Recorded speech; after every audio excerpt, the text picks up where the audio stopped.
Hello and welcome back for Game 5 where Flyquest face off against OpTic Gaming.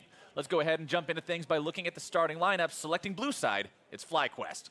With Flame in the top lane, Onda in the jungle, Fly mid, WILDTURTLE bot, supported by Stunt with Coach Rapidstar. And on the red side, it is going to be OpTic Gaming. In the top lane, Zig. In the jungle, Akaadian. In mid lane, PowerOfEvil. In bottom, it will be Arrow, supporting him, LemonNation, and Coach Zabutine on stage. Really do like his bow tie, by the way. The coach's style definitely going up the next level. You gotta, if you're gonna be on stage for only a little bit of time, you gotta make sure you flaunt your style while you're up there. That's the most important thing. OpTic Gaming, though, coming into this game not only after a great game over Golden Guardians, that was a lot of G's, but after seemingly figuring out how they want to play the game. They want to play the game good. There's a couple more for you. PowerOfEvil and Arrow, big carries for the team. They've been designated as pretty much carries for all of the team compositions. That's the way you want to play right now in the meta anyway. Zig, meanwhile, on the top side has been playing a decent amount of Gnar blind pick and a lot more safe and tanky kind of frontliners for the team. And then Akaadian as well on actually a wide variety of junglers. He's played some aggro junglers. He has also been one to play the likes of Nunu, and the more utility and frontline junglers as well. We did see OpTic as well transition their early leads into some late game goodness. It's definitely a good sign for the team overall, and it's something that they really wanted to work on, and they kind of promised as far as their march towards playoffs. And if you want to continue the climb for playoff positioning, there's no better opponent than Flyquest, who are just one win above them in the standings. Flyquest, they did look a little bit weak once Fly's champion pool was banned out. It was more than just a pinch. It was about 4 or 5 bans they threw at Fly in the mid lane. And mid lane bans are pretty common right now, but specifically these roaming champions, the Taliyah, the Galio, the Aurelion Soul, pretty much everything was checked off. And then once that style was removed, it seemed to be a little bit more difficult for them to figure out how they wanted to play the game. So they're going to have to come up with more alternative kind of backup styles. One good thing for them, though, Stunt, I think he's coming back, and that's definitely going to help them as well. They've practiced a lot with this guy. I really like Stunt's play that we've seen him on stage in a lot of his games. So I think that is going to go positively for them. And as you can see on your screen there, a little bit of the stat comparisons between them. Higher KDA, higher kill participation, and more wins overall for Stunt. So has a better record compared to his counterpart in JJ there. So Flyquest hoping they can add yet another win to that collection here today, because as we said, they are 1 win ahead of OpTic. This is another one of those examples, similar to what we were talking about with just the very last match, where these two are neck and neck. This could really determine whether or not you go to playoffs. Everybody, at the end of the split. Now is the time to get down and dirty. Yep, no more holding anything back. No more of those conversations we were having a couple weeks ago about, oh, you've got time to turn everything on. They can flip the switch a little bit later. Just let them settle into their groove. Well, if you don't have your groove now, you better find that groove quick. The switch has been flipped. All right, Orianna ban, that is a PowerOfEvil target ban. For people not familiar, definitely one of the most played champions, super comfortable, had the Gnasher's Tooth that got him out of fame. Regardless, though, that one has been pretty much a mainstay for a lot of teams up against OpTic Gaming. Aside from that, though, no further mid lane bans come in from Flyquest, whereas OpTic Gaming do take out at least the Zoe. They're not comfortable, as some of the other teams have been, in trading the Zoe for the likes of Azir, plus a premier jungle counter pick has usually been the case. Not going to be seen here, though. All right, well, Zoe banned away, Orianna banned away, Ornn, Kalista, Galio, and GP going to be the other bans in the first part of the draft here. And unsurprisingly, and I can't honestly believe I live in a world where I'm saying this, Kobe, Skarner will be first picked by Flyquest. He has risen with the speed and force of a shooting star up to the top of the pick and ban list. So if he's open, he's almost immediately going to be picked. He is. Onda will be piloting. You're really on this Star Guardian Skarner here. You keep dropping hints. Subtle hints. I really want that. That would be cool. But on the other side, OpTic Gaming, they're going to respond with Braum and Sejuani, the Freljord special. Freljord special packs a lot of crowd control. That's the best thing about the special. They stack up Stun with 2 different passives. The special is DC. They have ultimates that also control So there's definitely a lot of CC as well as tankiness already locked in from the OpTic side. Meanwhile, Flyquest, very quick answers here. There's actually a hover over of the Caitlyn from OpTic, and Flyquest don't want to mess around with that one. They seem to have hit a nerve there. So Flyquest grab her up for the bottom lane for WILDTURTLE. He definitely has a long history on the champion. Actually, WILDTURTLE's first game in the North American LCS when he took Chaos's spot way back in. Man, that's going way a back name here, I buddy. haven't heard in a long He time. played Caitlyn, he got a pentakill, and that's your history fact of the day from Old Man Kobe. Welcome to history class. It's in session. Your professor today taught a very quick lesson. And now we're back to Champion Select, where one of the best ways to deal with a couple big meatballs is some long-range, high-damage output champions, the Caitlyn, the Azir, like you mentioned. The response from OpTic Gaming, Arrow going to be once again breaking out that Draven. And last time around, I was definitely in on the Draven pick. I was like, okay, this makes sense. Into Callista, short range, is going to have the empowered autos. Yeah. But versus Caitlyn typically, with the extra range, has been able to try counter pick, right? Try and poke at him, yeah. So I'm very interested to see what the Draven Braum lane can come up with here. Oftentimes, that will be a lane that goes for early plays, early kills because of the crowd control. So maybe it will be an Akaadian visit down there. Try and get some jungler support. Use the Freljord duo to try and cash in for Draven and give him this big gold lead that you'll want to get when you're stacking up your adoration. Well, OpTic Gaming did choose to ban away 2 lifesaver type of supports from the side of Flyquest. No Taric ultis this game, no Tahm Kench Devours, so a couple of tools that could be used to keep Turtle safe will not be available. Flyquest instead focusing more on the solo lanes here. Victor and Camille both banned away. Yeah, Camille definitely a high priority ban for a lot of teams in the current meta. Other than that, most of the tanks start to take over the top side. We do have Gangplank on the ban list as well, so top lane has been considerably whittled down, and I think that OpTic actually are pretty happy with that. They're saving their counter pick for Zig, just in case though, in case Flame's got any tricks up his sleeve. Well, the lock. Not a trick. Yep, nope. Not a trick. It's just Gnar. We see a lot of Gnar these days. Janna, though, the pick for supporting WILDTURTLE. If you don't have those pick you up and carry you away in his belly of Tahm Kench or the invulnerability of the Taric, you go back to one of the most established peel supports in the game.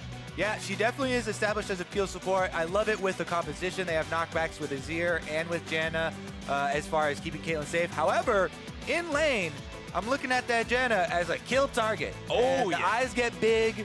So Draven, Arrow here, LemonNation, they're probably going to call down Akaadian for some sort of support and look to get some kills there. Other than that, though, if Janna and Caitlyn can keep their range, if they get the time and they get to just poke you out, they keep their range, they play defensively, you don't get any hard engage flash plays on them, and that can definitely start to get annoying. They will poke you down. It's mostly about, will the enemy team be able to get that surprise play? Can they get the flash? Can they get the kill pressure? Because that will definitely start to snowball. All right, we got another game with Sion in it too, so that's going to be fun to see if he can get any of those big ultis in there and make a huge impact in the team fights at the initiation. Man, there is plenty of CC potential on that OpTic roster, but at the same time, sometimes all you need is one good sting from Skarner to have all the CC you need to really get the fight and make things happen. On the side of Flyquest, range is the name of the game. You've got the Gnar in the top lane, it's going to be so annoying. The Azir in the mid lane, especially once he gets going. Really difficult to deal with if ahead. Let's see how these two squads fare against each other. Again, both 3 and 6, very close in the standings, both still hanging out in that area where you could get yourself into playoffs if you have a good second half of the split. And part of that is beating these teams that you are in direct competition with.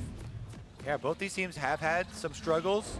They're very different. Flyquest was rotating a lot of the roster. We had Fly not over quite early enough, so they pulled up Keen from their academy team.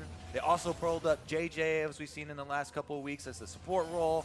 But now it feels like they've settled on this. Anda in for the jungle, no more Shrimp. Fly in the mid lane for sure. And Stunt now gonna finish off the weekend for them.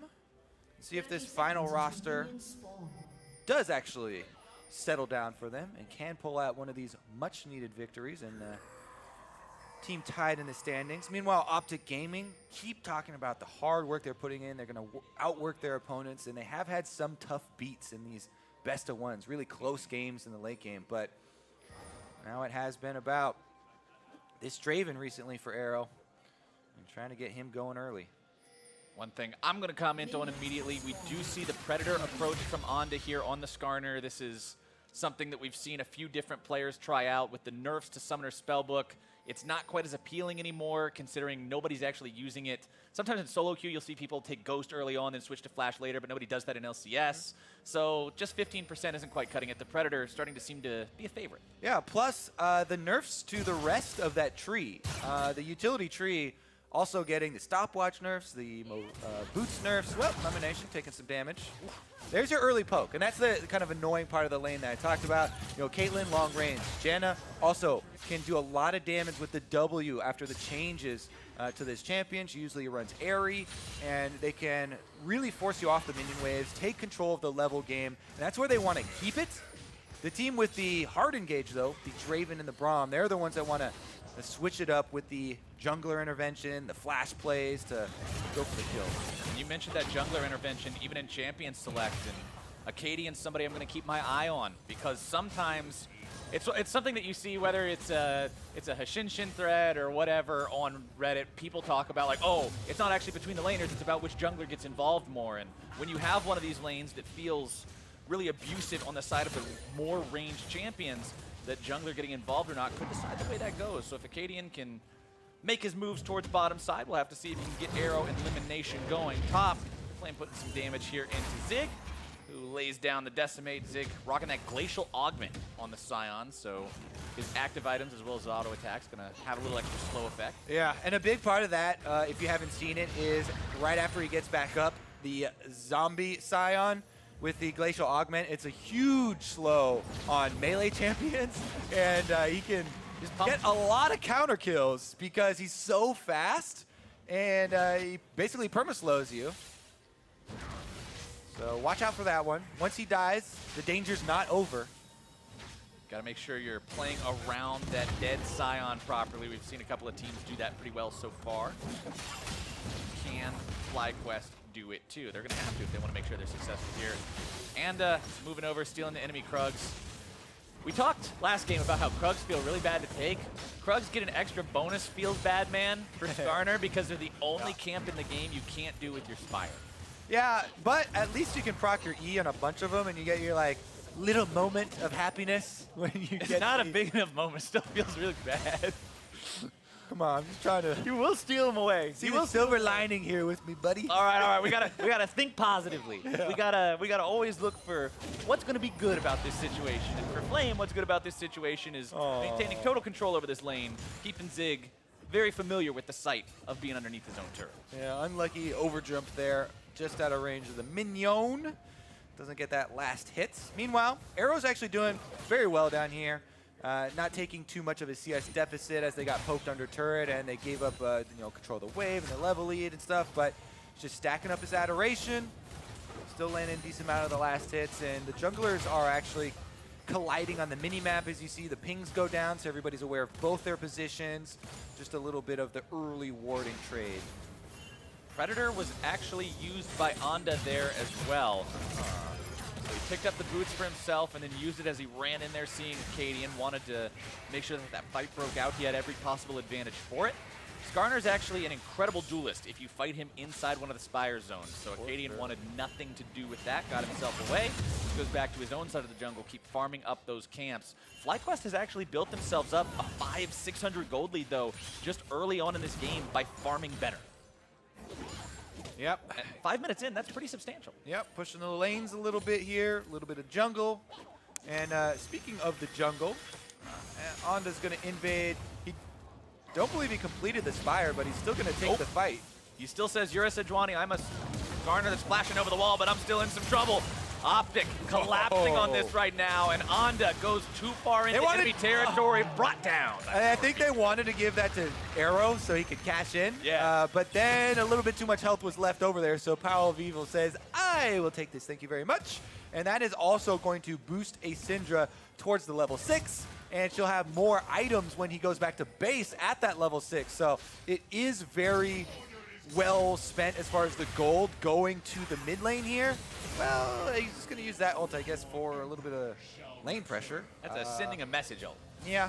Just want to test it out. How much damage is it going to do? Okay. Okay, I got a feel for it now. Now, next time it's going to send him back to his base with a black and white screen. But Fly feeling comfortable right now. 48 CS to 45. Let's take another look at Onda's overextension here. Yeah, so he's taking the Spire, then he panics, walks off of it, doesn't finish it. Blast Cone used by Akaadian is very good, and even though there's a level lead, he's got teammates. This is a team game, Mr. Flowers. And LemonNation and Arrow were early on the roam up, so they collect the first blood money for their team, even though their turret took some more hits. They lost a bit more CS, and you can start to see that manifesting itself here. 59, now 60 CS for WILDTURTLE on that Caitlyn now, and the lane pressure still theirs. 1-0, 10.3 to 10.4 thousand gold, so very close game between these two squads so far. Lane pushed up so incredibly here bottom side. Flyquest could very easily take this first turret down here very soon, unless OpTic sends some kind of relief down here to help the bottom lane out, whether it be Akaadian, whether it be a teleport from Zig, or PowerOfEvil rotating down. Something's got to happen here, because they're in some trouble. And even if they do, all Flyquest has to do is match. Here goes possible all-in, maybe if that Q had hit. Not going to follow it up, though, and Stunt gets out alive. Here comes some more tower damage, and here comes some more Flyquest members. Oh, the Predator's been activated. Onda's got the ulti. He's on the hunt. One more hit onto the turret's going to set things up. He goes for the Braum. LemonNation in some trouble here. No way out.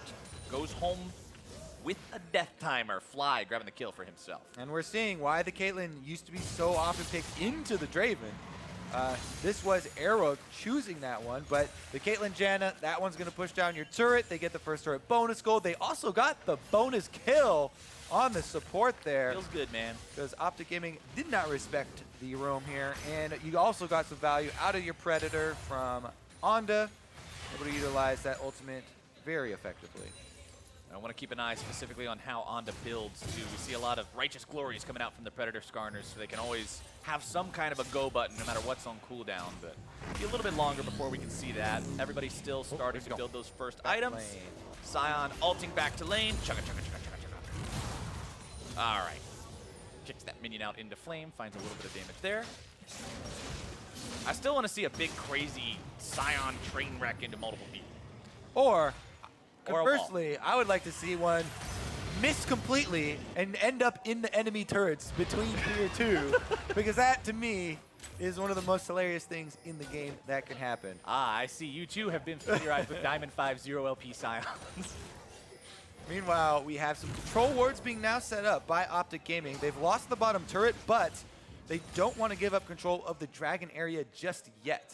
Now, one of the other big things about Skarner is the Spire right next to Dragon provides so much pressure, and they do still have that one. It makes it a lot easier to exert the will over this Dragon Vision. Zig takes a decent chunk here from Flame as he goes Mega. Yep, Flame just decided to use the ulti to trade there. You see Nars do this quite frequently.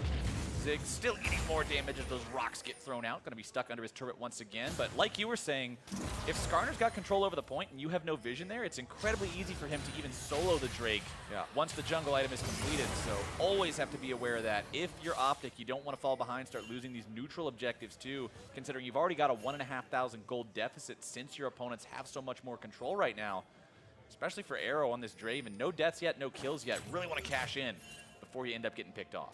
Yeah, it's tough, though, because WILDTURTLE has the early boots completion for extra mobility and attack speed here on Caitlyn. It goes a long way since the Janna shield, being leveled up here by Stunt, provides a lot of that extra flat damage that he's going to make use of, and they just constantly push with it. Then they can retreat over to the Dragon Pit. You can lay down some of the early traps and try and force OpTic's hand.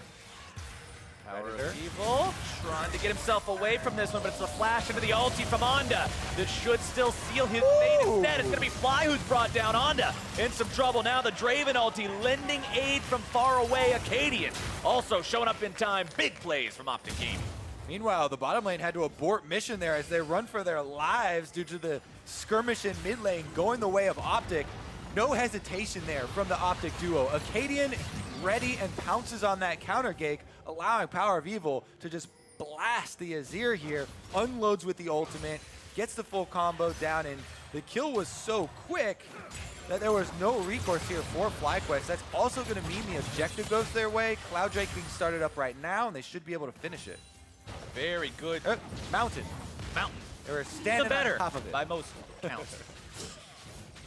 OpTic Gaming had quite a swing in momentum there. I mean, you got to respect Flyquest for trying to make a play, but at the same time, you don't have a very tanky Skarner. I mean, you took domination and sorcery in terms of your runes. There's not a lot of defensive options. Also, as far as the execution of Skarner ganks early on, I don't love just immediately flashing in for the ult unless you're sure that it is going to be the 2v1 the whole time. It's going to be the pick. Much rather start it off, start off with the E, be able to layer some stuns, and you get a lot more effectiveness out because he pretty much blows everything early on. And the surprise factor there from Akaadian jumping in, we'll take a look here. Actually, it's not even a surprise factor. He was on a ward. So they knew Akaadian was on the way. Fly just eats that Sejuani ultimate. It doesn't matter right afterwards because PowerOfEvil just press R on him and Akaadian finishes the kill. So that was some very quick work by the duo. Plus, Arrow just throwing the ulti in there, making sure you grabbed a little bit of extra assist money. Trying to maybe cheekily steal away that cash in, but not today. Still behind substantially, about 30 CS down compared to the Caitlyn. WILDTURTLE, the man that Flyquest is hoping will be able to carry this one, got himself that winning lane that, like you said, his opponent sort of picked himself into. A little bit strange for Arrow to opt into a matchup that's traditionally considered a counter like that. Push continues topside as Flame 126 CS to the 108 of Zig. Zig going that same build path that you saw from Sunday, rushing the Frozen Heart against Gnar. Gives him plenty of cooldowns as well as armor. Wallop finds him, Gnar finds him, his shield barely breaks. Welcome to Sion. Welcome to Tap Line. Akaadian going to finish up the red, and there's a lot of vision cleaning to do actually on the side of OpTic because Flyquest have done a pretty good job getting a lot of those wards in. You can see their dual lane moving up. They activate the Rift Herald. This should be, an intense siege right now because not only do they have the Rift Herald charge, which will take most of that turret's health, but they do have, WILDTURTLE gets a little chunk on the outside. Well, Turtle getting found out by Arrow, also not finding the 90 caliber net onto his opponent means the slow's not there, the extra headshot isn't there. He has to get himself away, and Shelly is stopped. Turret intact. Yeah, good dodge there by Arrow. You can use the Blood Rush for your extra speed to dodge out and turn the trade in your favor if you have that range already closed. Meanwhile, the turret barely stands. They finished off the Rift Herald, but she did get her charge off, and that means only a few more strikes would be able to topple this objective and start that outer ring of turret train that we've been talking about. Well, barely is enough for now. Flyquest passing the blue buff off to the mid laner who has his Nashor's Tooth completed, so he'll be able to spam plenty of soldiers in that mid lane trying to get those last few ticks of damage onto that turret there. LemonNation hanging around here too, clearing out some of the vision. And this game is close enough, Kobe, that vision's going to be super critical in determining the momentum and pace of this mid game, as one big pick could really set things in motion for either side. Yeah, OpTic Gaming have a Syndra long-range stun, Sejuani ultimate, as well as Sion.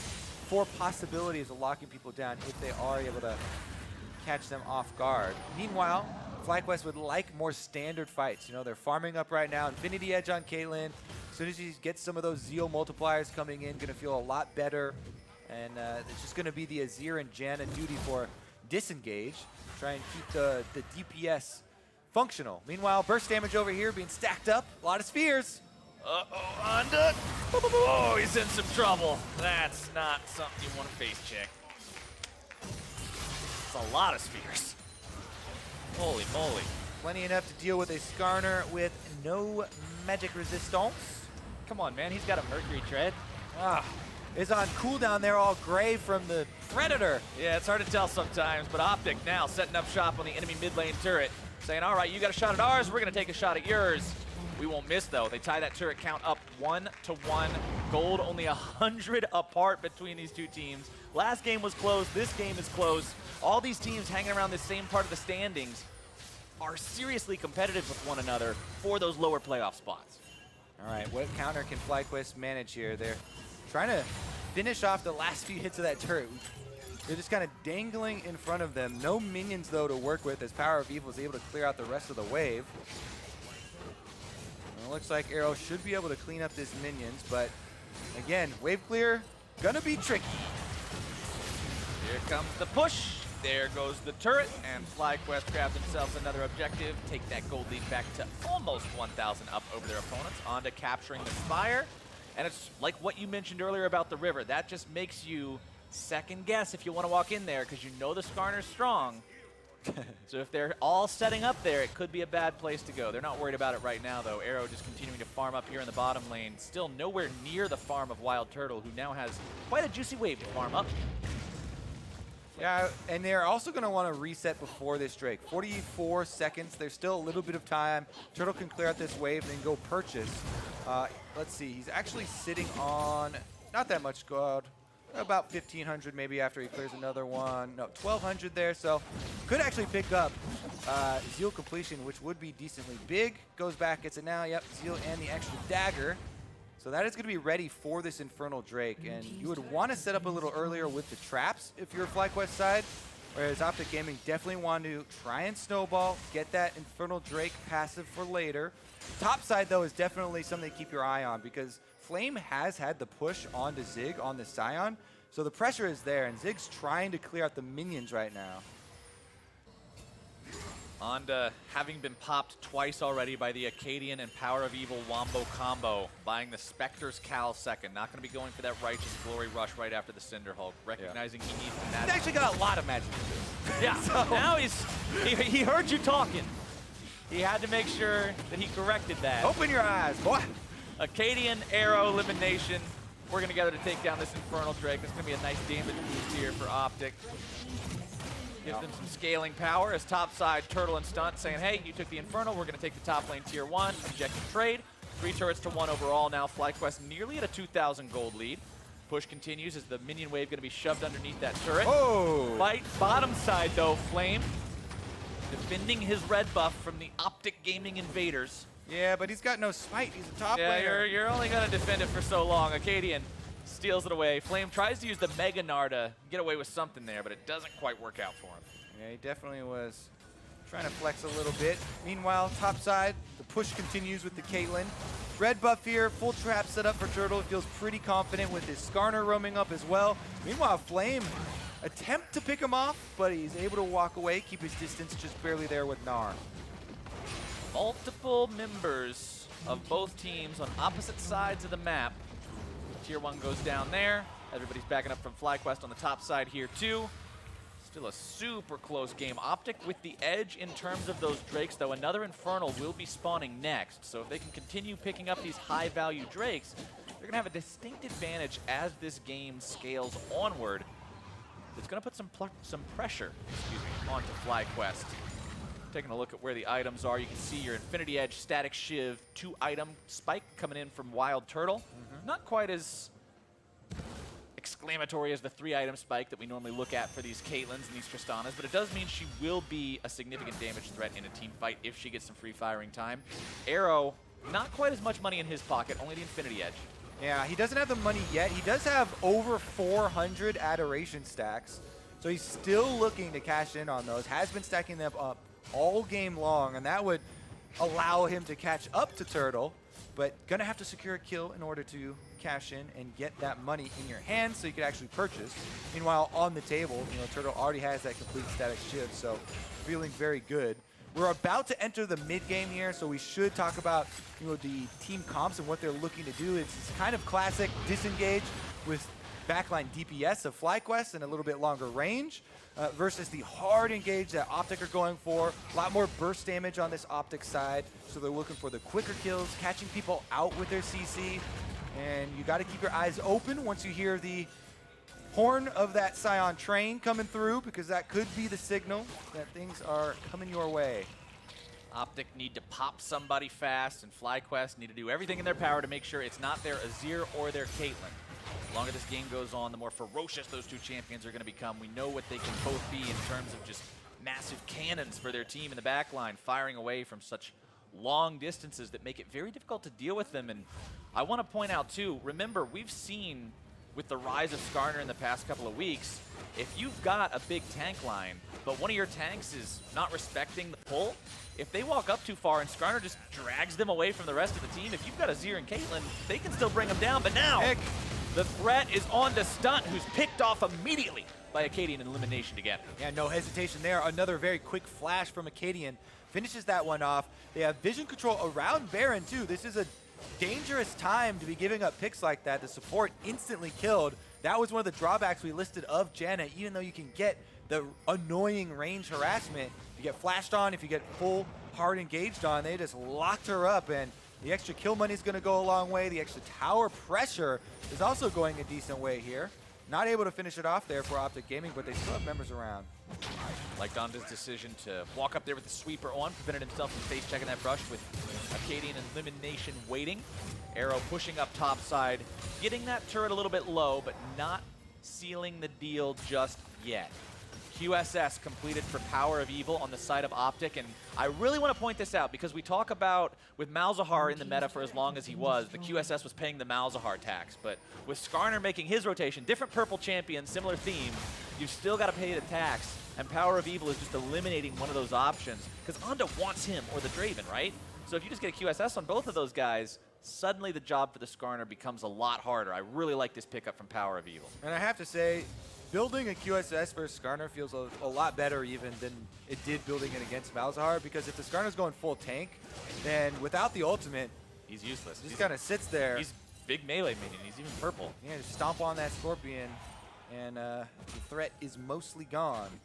So we'll see if he gets any use out of it. You do have to continually check the inventories when you're playing a champion like that. It's a habit you kind of have to build. Oh, yeah. And we've seen people in the LCS so far. I forget who it was today. Maybe Lyra or something went for a flash play onto a carry that had just purchased the QSS, and feels a little bit bad, but you know, they were ahead already anyways. Control wards though have been stacked up, and OpTic trying to use the Fog of War. It's always to the advantage there's of your the horn. engage. Zig can't find anybody that time. He goes for it though, I can respect that. Trying to make something happen here. Frozen Heart and Adaptive Helm means he's got 30% cooldown reduction as well, so that ultimate, now that it is level 2, does only have a 65-second cooldown. Sion ult is actually really, really low in terms of the cooldown time compared to most ultimates. Yep. Just refuel here in the side lane. He's just going to try and farm up, and it'll be ready, not quite for the Infernal Drake, but if they delay them around the Infernal Drake, maybe they could delay for long enough. That being said, they have other forms of hard engage as well. We already mentioned this Sejuani as well as the Syndra stuns can start them out. See if it happens though. Funneling through the jungle corridor could also be dangerous for OpTic Gaming. Caitlyn traps are already laid down, and the Infernal Drake is here. Flyquest going for it immediately, forcing OpTic to come in, try to answer this one. Akaadian into the pit, feels it away. Well done by the OpTic jungler. He'll pay for it with his life, but if the rest of the team can get away, you'll call that worth. LemonNation targeted now by the Caitlyn from WILDTURTLE. OpTic back out. Even with the Predator, they're not able to chase anyone else down.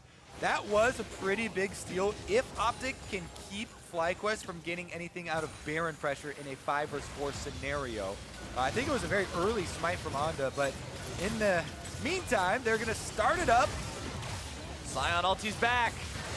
OpTic have the potential to try to stop this. Baron already down to 2,000. It's likely going to be secured right here. Onda gets this one, and that objective is worth so much more. Baron to Flyquest. All right, Flyquest are able to capitalize on the kill they got. Even though the Infernal Drake was stolen, Baron is definitely going to trump that, especially for this team with the scaling DPS of Azir and Caitlyn. Backline is pretty much fully operational. They're ready to siege with this Baron buff right now. That is scary, and it's really well executed from Flyquest. I love them seeing, okay, we were in a bad trade, let's make it a good trade. Ah, dang. Well, let's turn these lemons into lemonade. Here we go, though. This is the lemon being handed over. Akaadian goes in. It's a pretty early smite, you know, gets down to 280 there, and then Akaadian picks it up. But you drag him right onto a Caitlyn trap there. Well placed from Onda as well as WILDTURTLE to get the CC chain and guarantee a easy kill on Akaadian after he takes the Infernal. Now it's up to OpTic to try and stall, whereas Flyquest really want to get multiple turrets off of this buff. All right, we've got a 1-2-1 with Skarner floating around between two of those lanes, seeing if maybe there's a pull to set up anywhere. Keeping your solo laners in those side lanes. Janna and Caitlyn mid, very hard to engage on those. Onda still just looking for any opportunity to use that Predator here when it comes off cooldown in a couple of seconds. Flyquest really want to get as much as they can off of this Baron. I mentioned earlier this game was so close that any edge that a team could find could end up determining the pace and momentum of the game for a while, and Flyquest have found that for themselves now. 5,000 gold in the lead as Fly breaks the bottom lane tier 2, brings them up to a 4 turret count compared to their opponent's 2, and now the rest of the team going to be rotating towards mid to try to grab their 5th. Flame still setting up shop in the top lane. And the longer this game goes, the more difficult it is to break through to the Flyquest backline. The Fortress team comp here that they've built up with Janna disengaged, Azir disengaged, a couple of tanky frontliners there becomes very, very difficult to crack. You can see all the visions already being starved out. OpTic Gaming wards are expiring on the map. All the secondary turrets are being taken down, and the defenses slowly but surely are just drifting away. You can see the vision score comparison on your screen over the players' trinkets. Very similar for top lane, mid lane, AD carry. There's an edge in the support role by 20 for LemonNation, but look at the jungle. 94 for Onda, 64 for Akaadian. Onda putting in a lot of work this game to make sure that his team has the vision advantages they need. Vision being one of the most effective ways at snowballing a lead and making sure your opponents can't find a way back into the game. I really like the fact that he's focusing on it this hard, especially when he's playing that pure tank build, kind of like what you talked about. If your opponents build a QSS, it makes it so you're trying to find ways to still be effective in the game, and setting up that sort of recon for your team is one way to do it. The classic meatball with wards. On the Yes, top side, sir. though, Fly is actually going hard on Zig here. Tries to make the moves happen, gets the flash out of that tanky top laner. The ult was Onda used. shows up here, pulls him right back. Turtle chimes in just to have his say. Fly grabs himself the kill. Onda running away. Doesn't want to get turned into a lobster bisque by a zombie. Nope. Yeah. He's fine. All right, now it's going to be a power play. The Baron buff will time out, but okay, Death Rush being set up here. Are they going to get round 2? All right, Akaadian saying this is the guy we're going to pull the trigger on. Finds the stun, plenty of CC. Arrow cashing in. Finally, those stacks of adoration. 3,000 gold in the inventory. Onda's going to have nightmares anytime he walks by any brush. Like, oh god, are there 5 Syndra balls stacked up? Oh, there's 5 people in there. This team has 6 deaths total, and 4 of them are Onda because he keeps being the guy who unfortunately walks by the 5-man death brush. Akaadian and the rest of OpTic will go back to Gotta minion look both clearing. ways before you cross the brush, Captain Flowers. We've got lots of traffic and just general driving and walking across the street references today. I can appreciate that. LemonNation clearing out some of those traps there in the mid lane. Caitlyn really effective at creating those zones of control around both neutral objectives, like you mentioned earlier with the Drake pit, as well as just setting up the siege there in the lanes. OpTic still finding themselves down 4,500 gold, despite the pickup, despite the adoration cash-in they got for their carry. Ace in the hole, just to be annoying. PowerOfEvil backing himself away. Next Drake is Ocean, spawning here in 40 seconds or so. OpTic have themselves 3 Drakes. A 4th would feel real nice and set them up for an Elder Drake win condition. Plus, they don't want to have to deal with this long-range siege anymore. I mean, the Caitlyn Azir outranges them on these turrets. They're slowly going to whittle away. They're slowly going to lose more and more gold, more and more territory. So they got to kind of pull the initiation out of one of these brush, out of the fog of war somewhere, get the jump on Flyquest to make this composition start to crumble. You know, figure out a way to get inside the cracks here and past that front line. At the same time, looking at neutral objectives, looking at ways to break your opponent's plan. You've got Baron coming up 90 seconds. That's so effective on a team with an Azir and a Caitlyn, man. That's scary. Flyquest starting up the Drake now for themselves. OpTic. Kobe, I feel like OpTic have just been relegated to defensive duty. Ever since that first Baron was taken, these guys have shifted into a purely defensive mindset. You're not seeing any attempts at making things happen. They're just content seemingly holding their ground, trying to ward up their own jungle and staunch the lead. Yeah, it's a very difficult situation to be in where the other team is controlling vision so well, but your way back in the game is through a surprise play. So a lot of those options being limited and no real opportunity as they continue to bleed away control. Flyquest very happy with the progression of this game. Turns out the Infernal Drake getting stolen was the best thing to happen to him.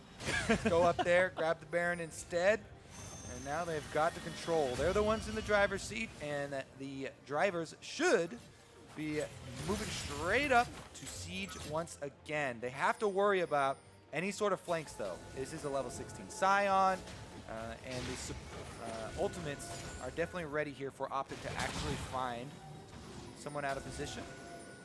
Flyquest making it ever harder to find them out of position, though. You've got your Maw of Malmortius completed now. 4th item on the Caitlyn.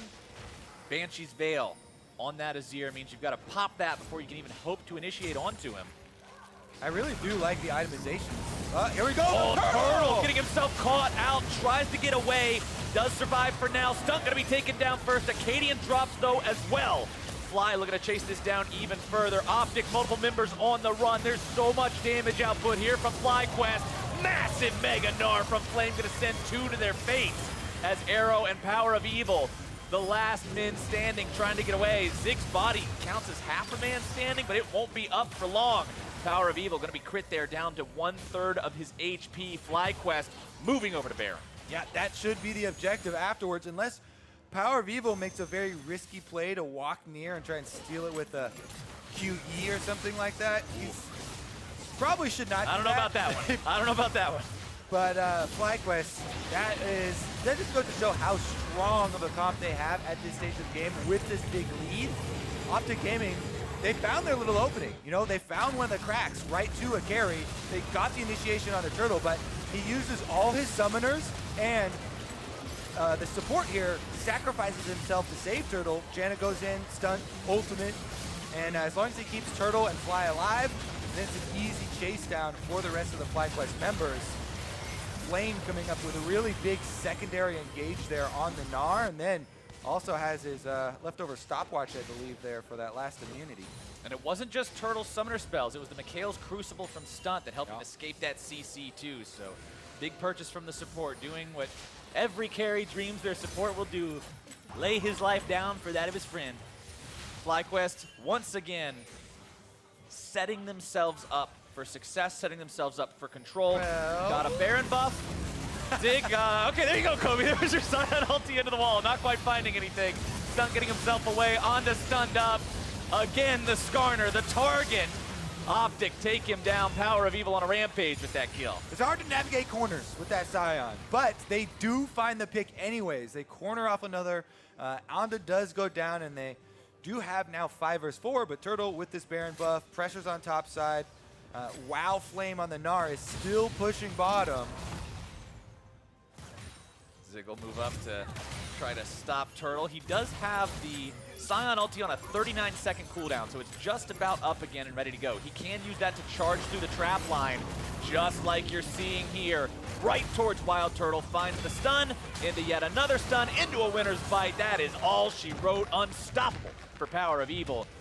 But even though you can't stop him, you can't stop Flame from taking this turret either. Inhibitor turret number 1 goes down. Arrow looking for some more auto attacks onto Fly as Flame backs himself away. Guardian Angel is armed and ready. Not in any real danger here. Yeah, that was a conscious choice by Flyquest. Even though they had lost a member, they wanted to get value out of the Baron buff. They wanted to get inside the inhibitor line here. So with mid lane heavily weakened and bottom lane turret actually gone, Flyquest now do have a way to end out this game with continued press, even though they had a couple of picks there. So Turtle sacrificed in order for Flame to get the bottom inhibitor turret. And now OpTic Gaming trying to find some area to work with. Again, we keep mentioning how important the vision is for them to find those picks. The Death Brush have been semi-successful in at least getting the picks. At this stage in the game, they would be able to take more than just the couple of kills that they gotten with those picks and try and turn it into something bigger.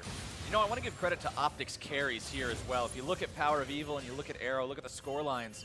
0 deaths between them. These two have done a wonderful job of keeping themselves away from the danger posed to them by not only the damage from the enemy carries, but the initiation potential from both the Skarner and the Gnar. So despite how far behind they feel in terms of the momentum of the game, they have done well on a micro level, positioning in the fights, making sure they're where they need to be, being a part of the overall plan. 7 out of 9 kill participation for the mid laner, 6 for that AD carry, but Flyquest looking to put a death on them yet. Good lord, man, that damage. And that's probably going to mean this Elder Dragon will be very dangerous for OpTic to go for. Arrow's trying to lifesteal off the Raptors right now, and he got a decent amount of health back. He's still missing a large chunk, but Flyquest don't have to rush anything. They're scaling quite nicely here. Not only is Azir a monster in the late game, but the Syndra, as you pointed out, has to pay the Skarner tax with this QSS, and the QSS is only going to turn into a sword, which she can't very effectively use. Don't use swords. I've played video games. Elder Drake just absolutely melted by Azir and Skarner together. That objective, not too difficult to take when you've got a 5.5 item Azir. Skarner tanking it up, making it so Azir's not under any threat either, always helps. Randuin's Omen on Onda, something I want to point out is it's different from what you're seeing a lot of the time with these Dead Man's Plates on Skarner. Dead Man's Plate better for playmaking, better for allowing you to grab that critical pull, but Randuin's Omen significantly better for actually tanking up in the middle of the fight. And I think it's significantly better after the enemy carries both have QSS, right? Your speed from the Dead Man's Plate is all about getting that pull onto one of the carries rather than having to ult one of the tanks. And now he just wants the survivability to try and live through Draven crits. You just kind of sit there and take hits. I respect it. I think it's a good choice here in this situation.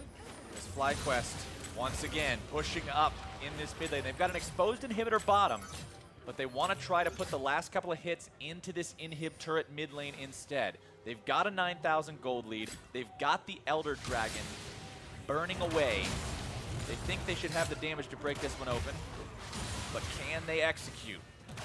OpTic still has plenty of engage potential here between Zig and Akaadian. Sion's a unique champion in that he really can shut down that trap wall from Caitlyn, still engage through it like most other champions struggle to do. But don't you think Flyquest is going to make it easy for him? Yeah, and then you run into the problem where the rest of your team still can struggle getting over it behind you to follow up with some damage on your initiation. Here we go though, turret very low, and Flyquest taking another chunk out of it. All right, one more big hit from Caitlyn should do it, but Turtle doesn't want to step up too far on this one, especially when Flame's just being given free firing time onto the bottom lane inhibitor itself. Turtle gets the last auto attack into that mid lane inhib, and now it's a two-pronged attack in the OpTic Gaming base. Flame continuing to auto attack into that bottom lane inhibitor. Onda and the rest of Fly just positioning themselves further forward, making sure they seem threatening. Now Flame can rotate over. A couple of auto attacks from Turtle take Arrow down to half HP, and all of a sudden the prospect of a fight doesn't seem promising at all for OpTic, at least until Arrow can heal back up off of these minions. Rotation toward the top side. Nice pick there by PowerOfEvil, finding Stunt. Back to what you said, Kobe, the Janna very effective at peeling for others. Sometimes can't peel for herself. Can't peel a one-shot, and he gets stunned up and taken down. That is going to buy a tiny bit of breathing room, but Flyquest still with an insane grip on this game. 10 seconds left on the Baron, but even though they killed the support, OpTic has no business heading over to that side of the map. They just have to try and push out the super minions as far as they can so they can get a little bit of breathing room. Braum going to be spotted out there. Lemon and Arrow making their way over towards that Baron pit. Try to secure vision while they have a chance, but Flyquest has many members in mid lane still. OpTic are trying to rush to the Baron. They decided they have no other options, but Flyquest are going straight for the Nexus. Flyquest say, all right, you want Baron? We're just going to take the base instead. Flame and Onda onto the Nexus turrets, deciding to make the pull happen onto Zig. OpTic have retreated. They've decided to go for the fight here. Draven ulti comes down. Onda going to be caught out. More damage onto him. Once again, taken down. The Skarner Fly running away. Turtle as well. Akaadian over the wall finds the lockdown onto Fly. Flash away. Still getting himself out for now. Shuffles that enemy jungler backwards. OpTic still seeing if they can do anything here, but the counterattack begins.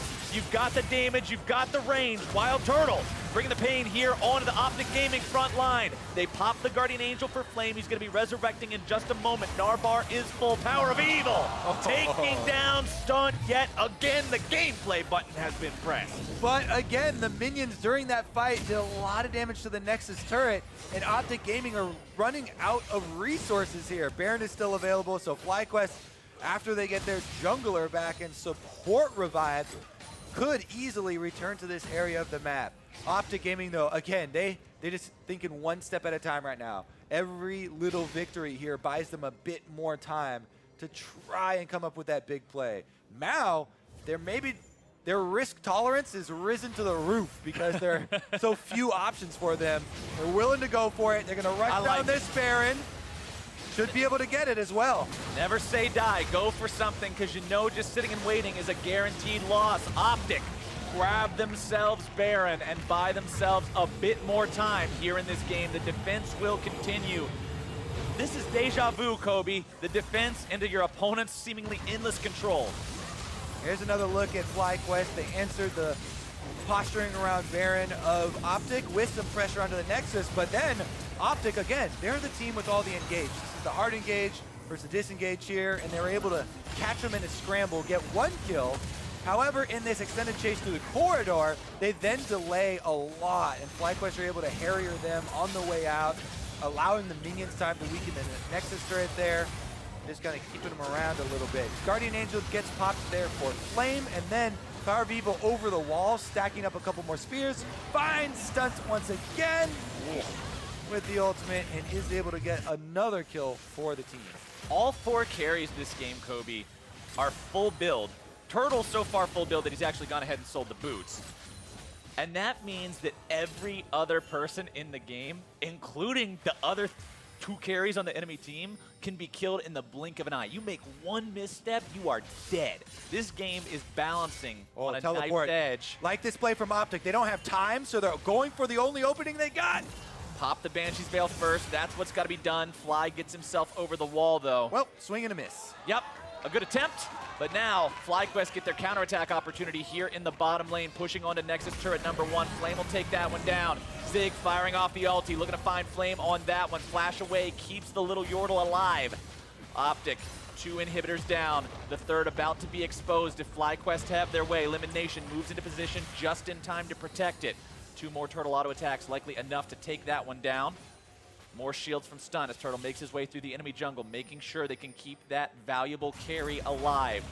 498 farm in 43 minutes on Turtle's Caitlyn. The man has an absolutely insane gold value. Problem is, once you're at 6 items like this, no boots, not really going to do a lot for you.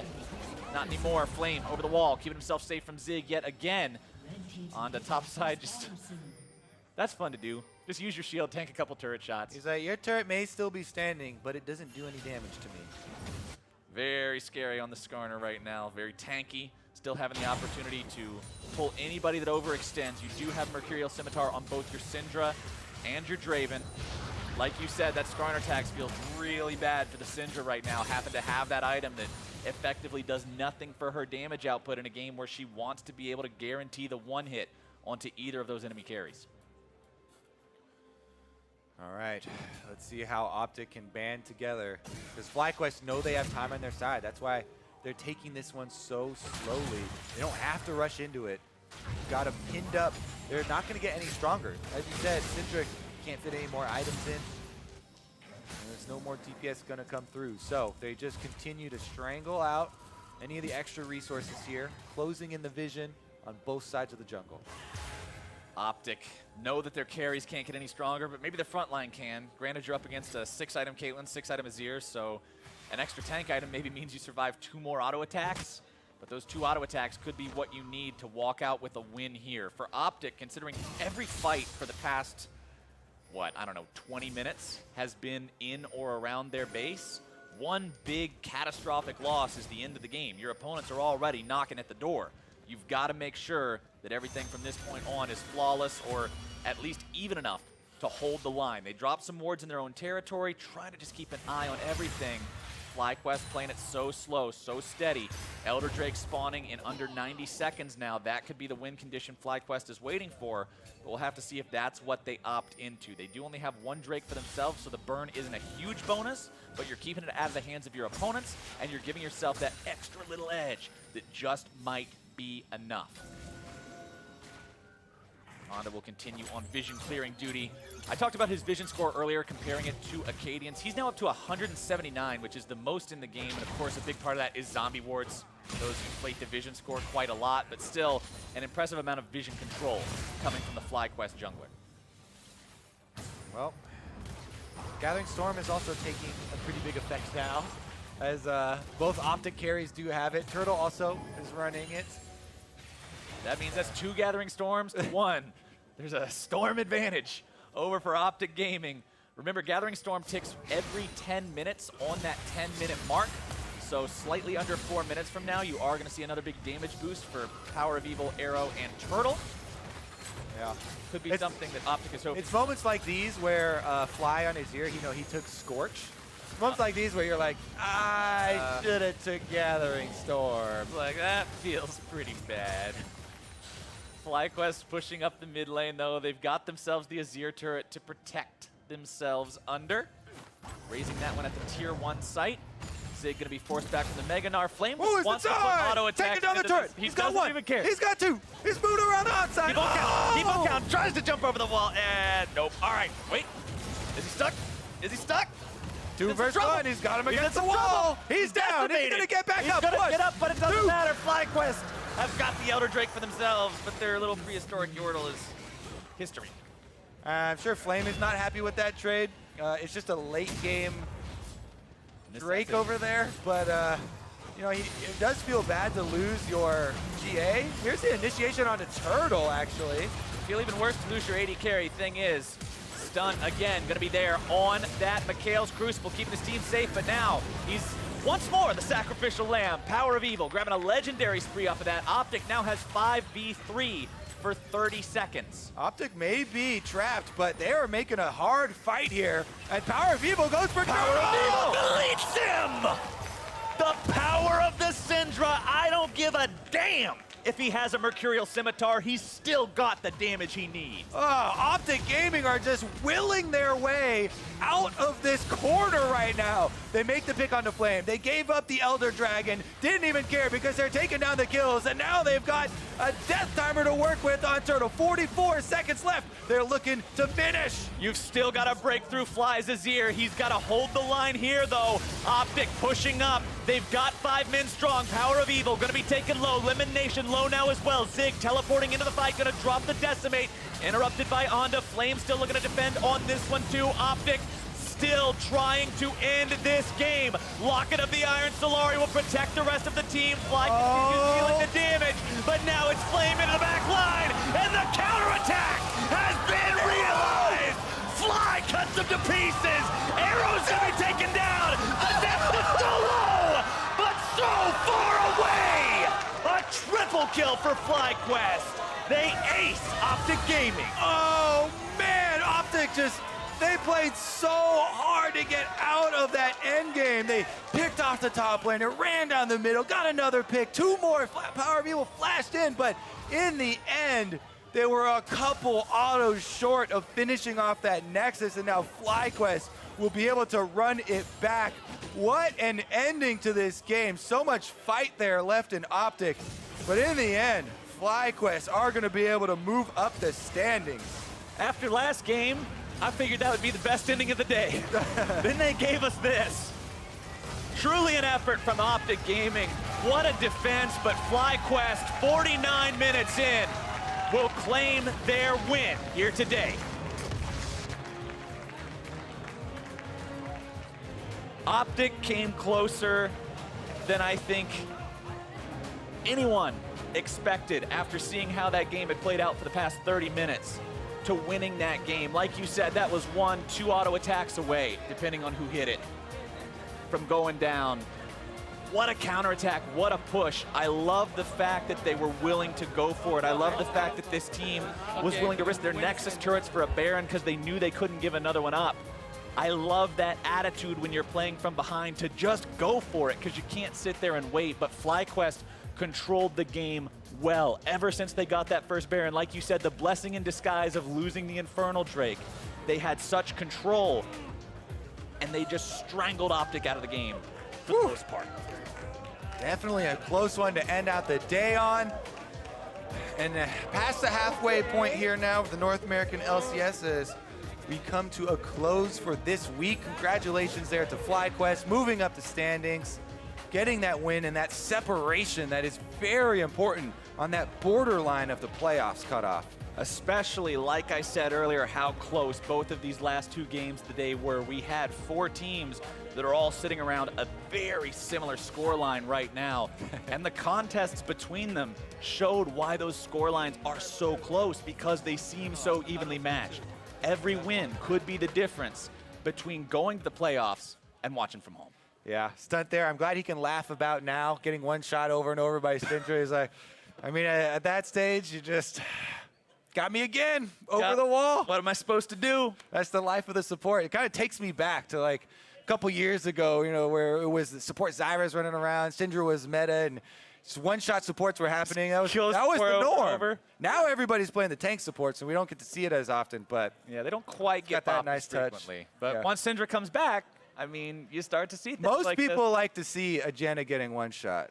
A lot of people enjoy that. It's a montage that a lot of people would like to tune into. I can respect that, but popping the Janna over and over again, and then at the end, making the flash to pop Turtle that almost set up the win for OpTic Gaming. It was a crazy effort from them, but now we're going to send things down to OvTic and Flyquest support. Thanks, guys. I'm here with Stunt. What an amazing end to that game. In times like that, how do you keep your composure? You don't. You use the adrenaline and use it to fuel playmaking and shot calling, and the rotations just really matter near the end of the game. Wonderful. And we didn't get to see you yesterday, but today you came in, you looked confident. How does it feel to be back in the LCS? Pretty good. Yeah. Today the draft was pretty revolving around our bot lane picks, the Caitlyn, Janna, and the team put a lot of confidence into me to like execute that pick at the first tower and get those early objectives. And so I felt a lot of responsibility to make this game like work out. A little bit on the team dynamics. What do you think are the, if any, benefits of having a substitute? Benefits, you feel kind of pressured in your role. So for some people, that could make them want to work harder and be at their full potential. So that's a benefit. And also, if there's champion pool differences, you know, you could have one person like really good at carries, for example, and one person good at tanks, you know. Those are some good benefits. Now working towards your full potential, what goals do you have for yourself for the rest of the split? We want to make playoffs. And this game was really important towards having any kind of shot at it. So I'm really happy that we won. Well, congratulations again on that win, Stunt. And to wrap up the day, let's hear it from the guys at the State Farm Analyst Desk. Thank you very much, OvTic. We heard it from Stunt there at those late game, nail-biting team fights. There's no composure. It's adrenaline-based shot calling and reactive movements at best. The last two games today as well all came down to split-second decisions. So before we even attempt to break this one down, I just want to take another look at that crazy ending. The base defense mounted by Flyquest to put together the final victory of Week 5 and moving to 4-6. This was such a close game. I kind of respect OpTic deciding, like, it's do or die here. We don't want to reset a couple more times and deal with Flame split pushing, so they try and end the game here. And things are looking all right. It's a little unfortunate that Zig had previously used his ultimate to kind of chase down before, and then he just gets pulled into the turrets and focused down.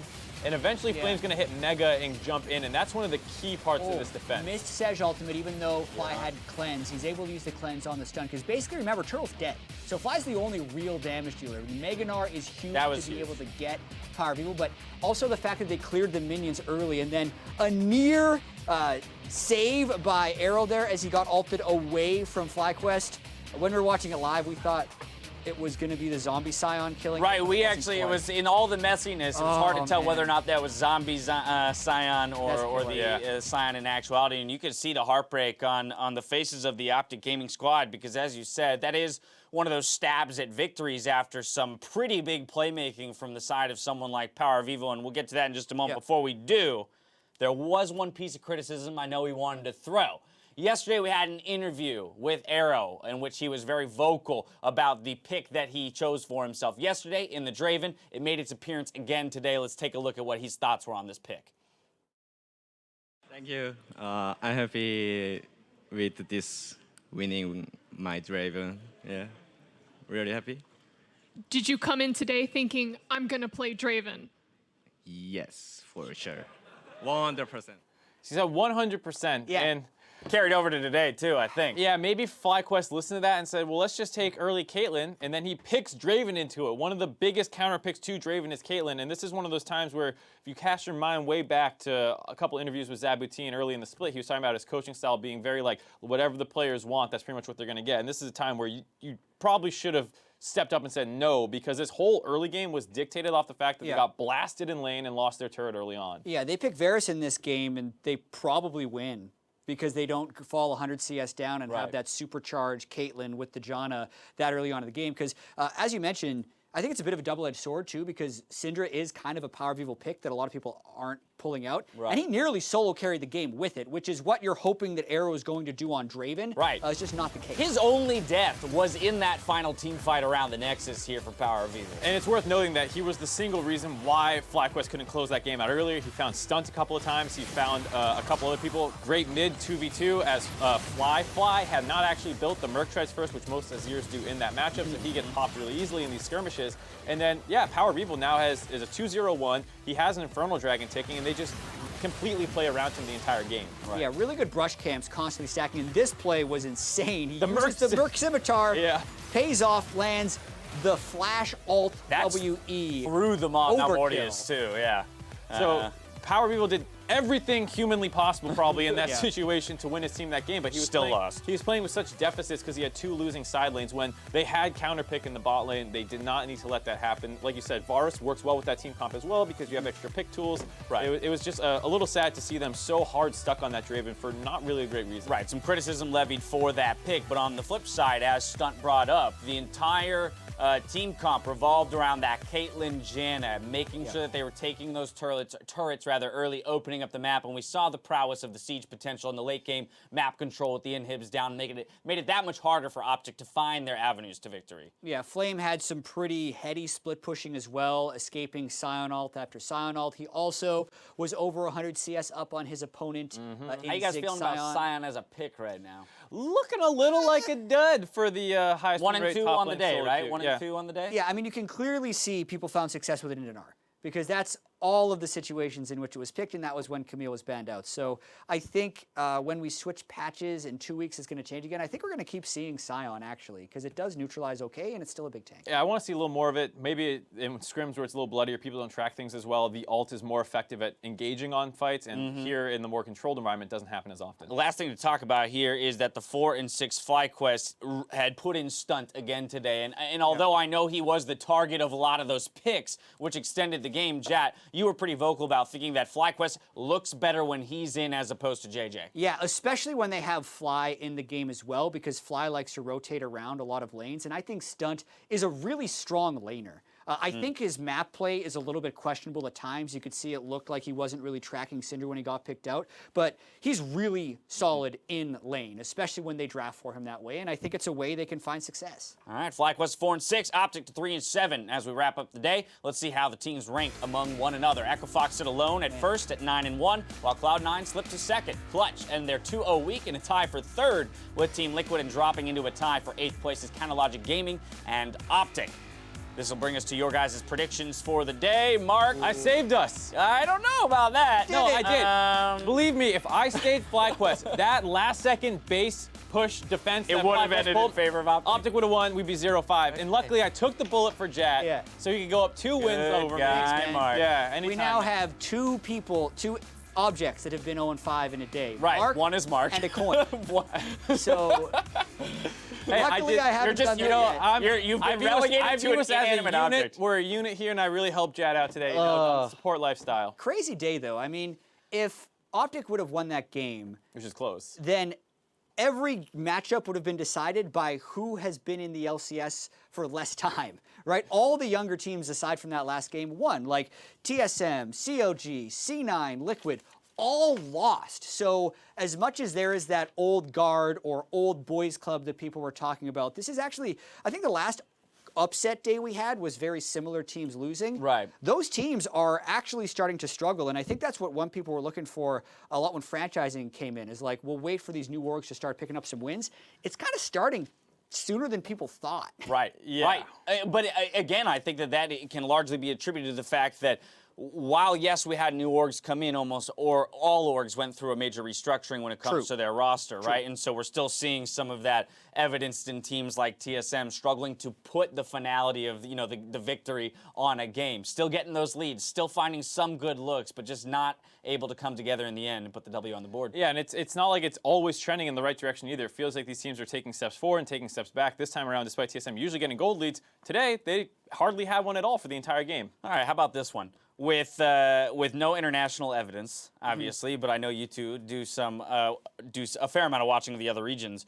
Where or how can we even begin to assess the relative power level of the NALCS? Do you feel like the top teams are some of the best teams we've had in the NA? Like, can you give me any kind of relative scale for where we are as a league right now in the spring split? It's a little rough right now, I think. I was actually expecting a lot of parity in the league, and I think below the top two teams, we've seen that. The top two teams, I think, are pretty good, Echo Fox and Cloud9, but still actually aren't as good as some of the top teams we've had in the previous splits. My big surprise is my 3-6, which I thought were actually pretty good, have looked pretty poor in the last few weeks. Okay. I think that's the thing, is we had so many new rosters, so many things we were expecting to see out of these teams, and like Jad was saying, even the third place team, Clutch Gaming, we thought, okay, good mid-jungle synergy, yada, yada, yada. You don't see that playing out. So, like, nothing is really going to expectations, which is concerning when there's so many new teams. Of course, some aren't going to work out, but most are not even working out according to how you thought they would. Right. Many months. Many months until we end up on an international stage, so plenty of time for all of our teams to kick it up a notch. Now, as teams scrap to climb the standings, a few players made clear they were pivotal in achieving victory, earning themselves a spot in this week's OP5. For Week 5, we've got Huni, Dardoch, PowerOfEvil, OpTic, and Hakuo. First up, Huni. Yep, going to be a lot of Echo Fox today as they kind of solidified themselves as the #1 team in the league. Huni had some monster games. His GP got counterpicked by his own Lucian, and he made sure he punished that pretty hard with Dardoch coming in to help as well. This is the, you will never pick Lucian against me again, I promise, as he runs him down after getting the lead. And Huni himself is just such a huge presence on every team he seems to be in the NALCS. Like at the very start of the day, we kind of gave our mid-season MVP to Smoothie, who Huni helped destroy today with Echo Fox. So I think if they continue on this pace, he would be a front runner. All right, next up we got Dardoch, the jungler, right behind Huni. Yeah, you're talking about MVP candidates. Dardoch mentioned how big of an influence Huni was on him, but he's putting in his own work. A lot of this game was decided by him constantly chasing down Licorice in that top lane. You see him underneath his second turret, actually getting the kill with his ultimate. Huge engages out of him. And this week, doing it on things that are not the Zac, which is really impressive. Had a great Jax game yesterday, had another good Sejuani performance today. What was it, Jat? 3 times the top jungle proximity that he normally has in today's game? He camped it. He had he spent 19% of his early game within 2,000 units of Huni. Right. I mean, I don't know if Lucian was the wisest choice to begin with, but I do not envy Licorice's position once the gang started flowing in that direction. Next up, OpTic's PowerOfEvil. This guy put on a show today. Yeah, and we were really close to throwing Phoenix in here, but when you look at the rest of Echo Fox, there are so many people that contribute to their wins. If PowerOfEvil didn't play the way he did, I don't even know if OpTic wins a game this weekend, and they were a couple auto attacks away from going 2-0. Right. He nearly solo carried that Syndra game. His Victor was awesome. He did everything he could this week and really put his stamp on the week. Right, and you gave the nod, but let's talk about this gentleman as well, Phoenix, just real quick, because I know that he has, in a sense, flown under the radar, and when we look at Echo Fox, we spit a lot of other names out before we get to him. Yeah, and I think he really does deserve credit and deserves to be in that discussion for the top mid laner right now. Jat had him as his pick for the All-Pro team, and I think he clearly deserves to be there. He has a different style than what we're seeing out of a lot of the NALCS right now. He doesn't play the roamers. He's not going to pick the Galio, not going to pick Talia, but he's going to play his champions. He's going to take Vlad blind, flex it into the mid lane. He's going to perform great. Right, when you're on the team that's smashing, man, it makes it very hard to pick between all of them. Next up, Echo Fox's AllTic, another one. Yeah, speak of that team. Pretty much unheralded, but had a near perfect week. He has been leading the NALCS AD carry pool in kills pretty much the whole year, but in this game against Cloud9, it was him and Adrian who were generating their own kills in the bottom lane instead of just generating kills in team. Right, they had a winning matchup, but other people have had winning matchups on C9, and most people have not been this effective. Yes. The fact that they were able to destroy that bot lane, break the turret, hold Smoothie down, as well as have good team fighting later on was really critical in that win. All right, and lastly, for the support position, we're going to find Clutch Gaming's Hakuo. And this is it's always hard to stand out on support, but Clutch Gaming grabbing their 2-0 this weekend is a huge reason why. Able to protect Apollo, who also had a pretty good weekend. We were discussing him a little bit, but just a kind of standout performance, especially on the Xayah Rakan game that they had versus TSM. A lot of the engages were kicked off by him. Yeah, as you can see, another deathless week, especially as Hakuo, who is a main initiator for that team, shows how clean he was playing. Right, finally starting to find some direction for that squad, moving to 6-4, solidly in the playoff picture. Tied for third. So exactly, and that's crazy. That is crazy to me. But again, we have to recognize that from that third place down to about 7, there's only a few games separating everybody, right? So still plenty can happen. Now, as teams battled it out, you tweeted the individual plays you wanted to see again in this week's LCS Big Plays, brought to you by Acer Predator. First up, Sneaky takes out Bjergsen from downtown. Let's take a look. Both teams are here.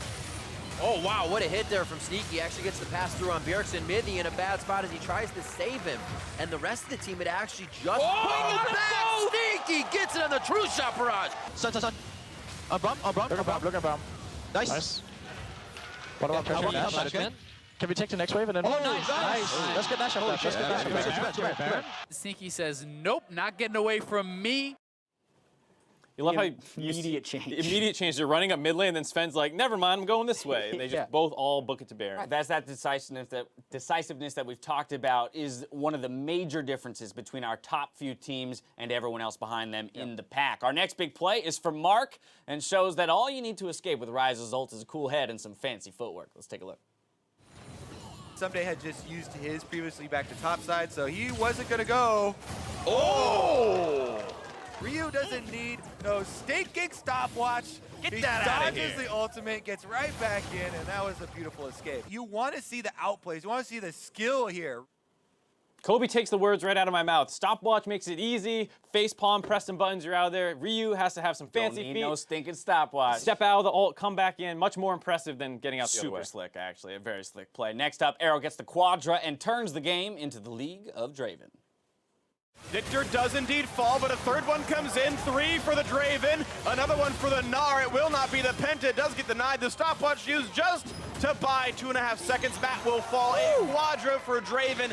Zig is a scumbag, but it does mean Baron goes cleanly to OpTic. I'm on Help coming. On Camille. Yeah, okay, nice on their back line. Oh, sorry, man. I'm really sorry, my bad. I'm not gonna go ready. Give a Quadra. Sorry, my bad. You can have Quadra. Give him Quadra. Nice, let's see Baron. Okay. Sorry, man. I was greedy for flash.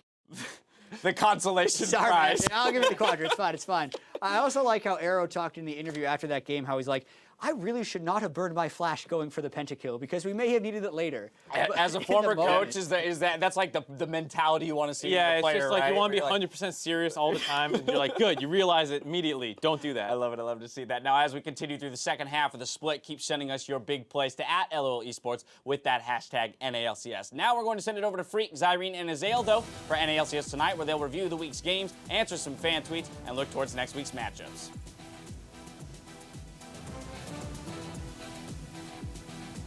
Got some nice tunes going on. What's up, everyone? Welcome to NALCS tonight. I am Freak. This is Irene, and that is Azael. We're all smiling. It's beautiful. How'd you like the background track as we came into the set? It was bumping. It was bumping. Yeah, my ear was a little bit low, so I couldn't hear it too much. But that's unlucky. It was great. You missed out. Go watch the VOD. It was amazing. Welcome, of course. We are here to talk about cool things that happened this week. Up first, one of the old school rivalry matches, one of the original NALCS finals, Cloud9 versus TSM. Of course, these teams finding themselves in pretty different predicaments so far this split.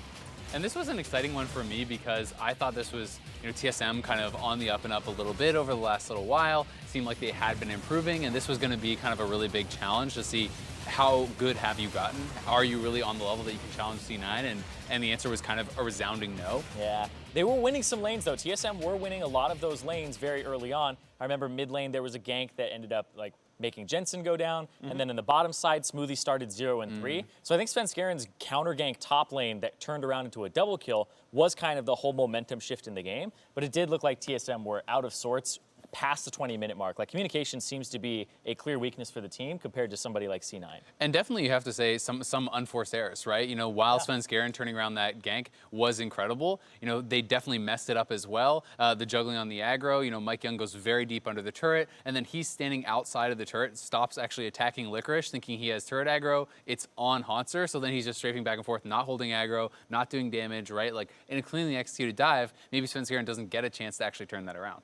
So I want to kind of jump the topic out to TSM in general. Like, what is wrong with this team? Everyone keeps saying, oh, they're great, they're going to do well. They were power ranked #1 for a lot of people. They're 4 and 6, tied for like 5th place with 2 other teams. Like, this is not what you're defending champions and like this 3-time defending champions. 3-time defending champions. The banners are up there. Like, this is the NA All-Star team. They grabbed the best in the West bot lane, and they're on a losing record 10 games in. I would say, if we knew what was wrong with them, then they would know and they'd be able to start working on it, right? I think there's a lot at play here. It's not as simple as Mike Young and nerves. I think it's a lot of compounding factors, right? People were talking about Bjergsen's warding levels. It's like there's a lot of things going on there, and it's hard to pinpoint 1 or 2 or even 3 because I feel like there's a lot that needs to come together for this team.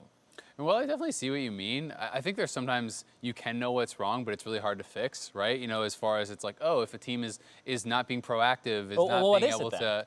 Well, to me, I think one of the biggest problems is they are able to actually get leads, right? Yeah. They have the individual talent, but they're not able to convert that. And to me, that shows like a lack of whether you want to call it communication or mid-game playing. Like they do not seem to be able to actually plan past the early stages. They individually perform very well, but then they are not able to get the vision control and transition that into a Baron and then move that into an inhibitor and kind of move forward in the game.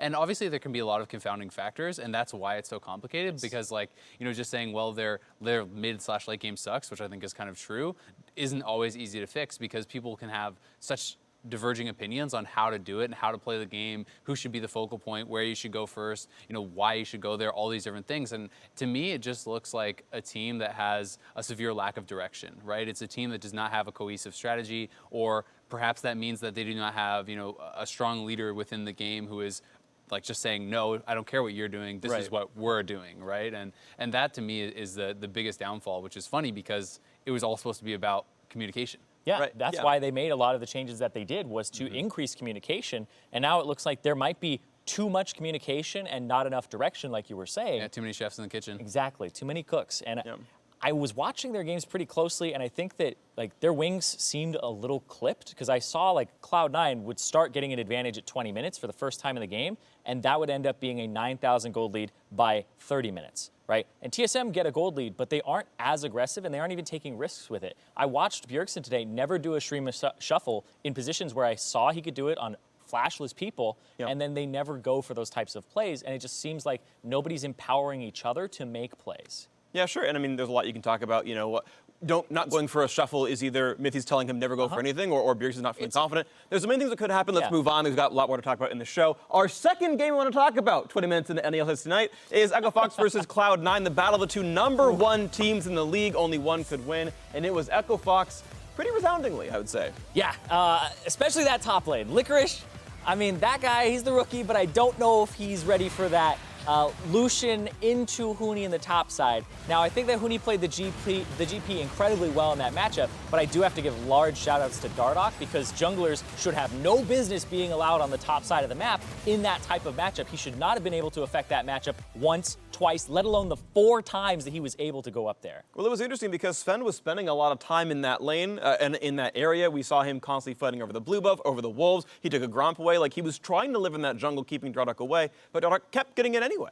Yeah, and I mean, I think that's what's interesting to me is that C9 had such heavy pressure in Echo Fox's jungle, but yet weren't able to still track Dardoch and actually, know when he could be up on the top side to actually prevent those ganks from happening, because this is a lane where you must win. It's not okay to go even or fall behind. Lucian is just almost worthless if you're losing that lane, right? So I thought that either they were not doing enough with the information that they were given, or they were not putting enough resources into getting the additional information that they perhaps would have needed. But either way, it felt like somewhat of a failure from Cloud9 to be successful on that top side. But I will still say I liked the fact that they were willing to pick this for Licorice into Huni. Yeah. It certainly didn't work out, and I think that's the reason that this game looked that way. Sure. But I mean, he has been very successful on a lot of different carries. They have confidence in this guy, and when you play volatile carry matchups time and time again, it will not always go your way. Yeah, and I will say though, like, people need to back up a little bit there, because we all know the story of you can be incredibly good, you could smash everybody in the top lane, but you play one Lucian top. And everyone forgets how good you are. Exactly. Just blame the jungler, it's fine. Yeah, and so I thought that he still did an okay job, but I feel like the map is just falling apart. Real quick, I want to ask you something. So obviously, because the matchup itself, like in the 1-on-1, was like plus 10, 15, 20 CS for Licorice. So in one word, misplay or outplay, Dardoch getting to gank top lane anyway. Ooh. Misplay by C9 to not track him, or outplay by Dardoch getting in. Misplay both of you? I think it's a misplay. More Cloud9's fault than Dardoch being There's great just getting so in much there. vision in the game That's right fine. now. If you use I said one word answer. We're moving on. It's going to keep you guys clipped up here. Golden Guardians versus Team Liquid. Guess who won? Golden Guardians.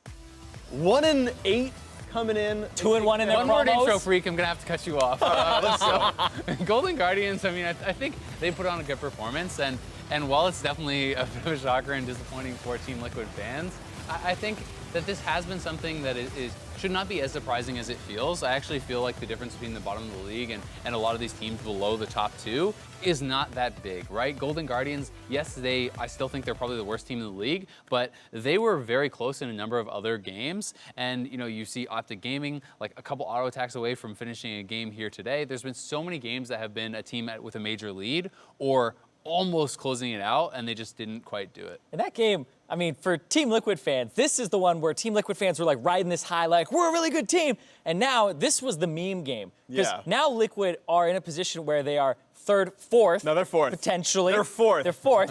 And then that game had Xmithying an ulti, and double if not flashing and dying, right? Yeah. So this was like everything where they just all come together for one single team, and that was just the meme game for me, where Golden Guardians, I think that they played that one incredibly well, especially during the later parts. And Lorlo, he had a really good Camille game a few weeks back, and they're showing that Lorlo and Contracts, I think, are the two guys who really can carry this team a bit. I feel like the X factor on the team. I mean, Hai had a pretty good game as well. I thought he had super good KDA, seemed to have good damage numbers. So you mentioned really quickly that you thought sort of after the top two that parity is really close. It's going to move us into our first Twitter question, because it's basically about playoffs, who's going to make it, because you've got basically spots 3 through 9 or 10 up in the air. So the Box57 asks, who misses playoffs? And he lists Flyquest, 100 Thieves, and CLG as the options, but I think almost anyone from like 4th on down. I mean, I think Liquid's really safe personally, but you've still got another 3 spots up for grabs, and 5 to 7 teams that can grab them. I mean, potentially all of those could miss playoffs. Yeah. I actually think the one that I'm thinking is most likely is CLG. I don't know about Flyquest too much, and 100 Thieves, I think, are on a big slump now. Like, they have not looked like a team that is gelling at all, and I think the rest of the league is slowly improving around them. Yeah, definitely out of those teams, if I'm saying one, it's CLG. Yeah. And it feels weird to say, but I feel like so much of it, because there has been parity, it's felt so much about mental strength for the teams, decisiveness. Like, when you hear some of the players talking in interviews and off camera and these sorts of things, and it seems like a team is having a rough time or a rough go of it, it seems to be translating so heavily to stage. Medios in his interview talking about the team feels kind of tilted, they're having trouble agreeing on one direction and these sorts of things. And that very clearly feels like it's translating to stage, I think, for a couple of these teams. And it's going to be kind of a bit of a struggle for them to maybe find that correct identity, find who is going to be the true leader of the team. And once you have that, then I think you can start to kind of build back up. I mean, ultimately, they did win their game today against CLG, and it was off of what they were talking about a few weeks ago with Prawley saying the best style for them is an annoying macro style, where they're finally able to play that. But that doesn't come out along until like later in the game, right, where they're able to have 40-plus minute games. And I don't think that that is something that, as we move further and further, and there are patch changes in the future to try and decrease game time, that it's something that you can continue to keep doing on the LCS stage. On PvE right now, for 8.4, you've got much stronger Elder Dragon, much stronger Baron, and if you can only win at 45 minutes, that's 3 Elder Dragons in. You might just lose. Okay, not 3, but it's still 3 Barons in at the very least. And yeah, 100 Thieves might not have that time. They might be a victim of having to figure out how to play the game more quickly. It's going to be fun to watch for. And yeah, I mean, we'll see what the playoff picture looks like. I mean, TSM at 4 and 6, right, could drop out as well. I think there's a lot of teams that are in there for options of falling out. It's going to be fun to watch for. I have hopes for OpTic. I have hope for Golden Guardians. We'll see what happens. Let's move on. We have a general metagame discussion topic here because we saw a bunch of new picks come through today. Skarner, something like tripled in priority compared to before, even though he was only changed in 8.2. In 8.3, Skarner's got 3 times the presence as before. Sion showing up for a couple of games as well. Like a lot of new things coming in. Yeah, these rune choices are a little strange too. Like the Glacial Augment for Zig. Maybe that's because he's trying to get like the dead Sion, doesn't need Frozen Mallet, can go ahead and like hit somebody and chase him down. But then at the same time, like this pick with Comet is pretty lane dominant. Yeah, it's actually really good, and it's something that we did see come out in Kespa Cup a while ago. So people have been knowing about this since kind of the inception of the new rune system. The basic idea: you max C, you go W second, 1 point in Q, you're getting mana, you're getting CDR, and you're utilizing your E for that slow and the guaranteed Comet hit to kind of have some lane priority against that Gnar, or at least be a tank that can hold even or better against the Gnar. And there's not too many in the game that can really do that because Gnar generally has that kind of split bush advantage. And then you just bring this big tank, you put him in a team fight, he has a lot of farm. Things can look pretty good. Yeah, I think Camille was banned out in all those games too. I have to go double check, but I'm Camille's pretty sure a lot in priority as a top laner. Usually the one that you pick into Gnar. Yeah, also interesting, we saw a couple of Predator Skarners come through, which I thought was interesting. Like, you're seeing more and more like new things coming through. We saw Janna in the support role as well. Like, and I super love when teams bring out new stuff. I mean, Arrow put a couple of Draven games in. Yeah. One I thought was good against Callista. I think it's actually a good matchup. If she's autoing minis, you can auto her. The other one he against Caitlyn, I think you're trolling. Caitlyn. Yeah, I mean, I don't know if he's like a big Charlie 1 fan, saw him beat me, and it's like, oh, it must be a free matchup. Not many people can take down Freak, but little does he know, other players have mana when they play the champion. If you think Freak is an LCS level player, you've already made a big mistake. I am LCS eligible, thank you very much. I'm at least Diamond 3 in the last 12 months. Saying teams, pick me up. There you go. Oh my God. Yeah, I mean, especially I think when it's into the Janna, that was another interesting part to me. Janna is something that I've been kind of wanting to see back in the LCS, not because I think it's the most exciting champion, but because I think it's such blasphemy!